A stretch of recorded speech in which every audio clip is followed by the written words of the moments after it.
Salut mes amis, aujourd'hui je vais vous faire une capsule vidéo qui va porter sur les ombrages. Souvent je me faisais poser la question comment est-ce qu'on pouvait faire disparaître un ombrage sur le mur. Il y a des gens qui le faisaient avec des logiciels de retouche qui ne doivent pas vraiment être évident. Je vais vous montrer des petits trucs que vous allez pouvoir faire à la maison. Vous pouvez même le pratiquer avec une lampe de poche.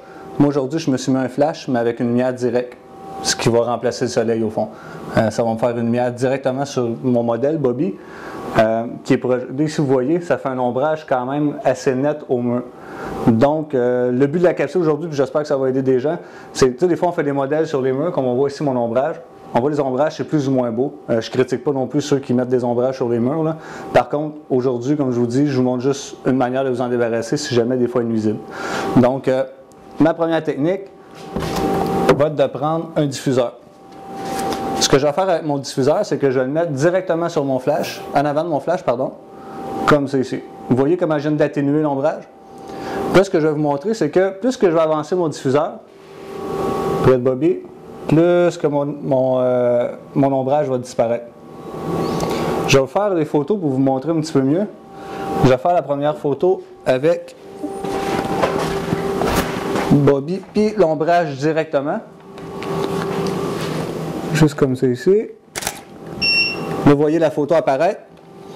Donc là, ce que je vais faire, vous pouvez prendre un trépied avec un bras télescopique pour le diffuseur. Moi, je vais demander à mon assistante de venir ici. Puis de me le tenir comme ça.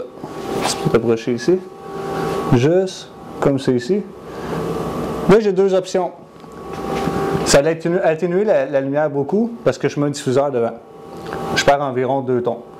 Là, ce que je pourrais faire, c'est soit, j'ai fait ma première photo à F9. Si je voudrais, je pourrais le mettre, en fait, c'est que je vais descendre de 2F, ce qu'on appelle 2 steps. Je pourrais aller à 7.1.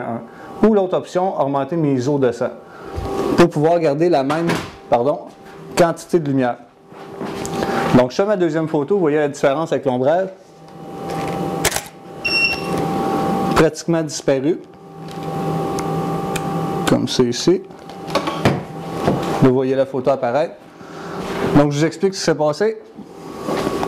Je vais te remprunter ça ici.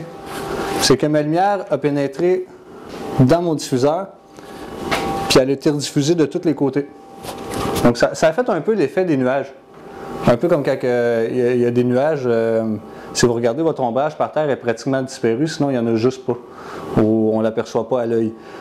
Ça fait exactement la même chose. Ça sert de diffuseur. Ça dit au fond, c'est que ça va rediffuser la lumière. Puis il y a des gens qui vont dire, ouais, mais on n'a pas tout ça un diffuseur pour faire des photos, parce qu'il y en a qui commencent.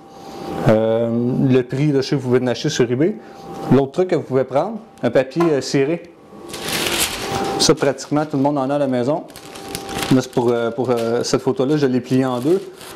Pratiquement la même chose. Ce qui va arriver, c'est que ma lumière elle n'est pas projetée, elle est diffusée à travers le papier, comme c'est ici. Puis plus je vais l'approcher, plus mon ombrage va disparaître au mur. Je pourrais faire exactement la même photo qu'en utilisant mon diffuseur. Donc c'est un petit truc 101 que je vous montrais là, pour ce qui est des ombrages. Ça va être utilisé pour des modèles, quand vous faites des objets aussi. J'espère que la petite capsule vous a aidé un petit peu en même temps pour comprendre à quoi ça pouvait servir un diffuseur. Parce que ça sert, oui, on peut atténuer beaucoup, mais on peut aussi se débarrasser de certaines choses qu'on n'aime pas dans la photo. Fait que si vous avez aimé ma vidéo, partagez-la, parce que c'est ce qui m'encourage le plus à vous en faire d'autres.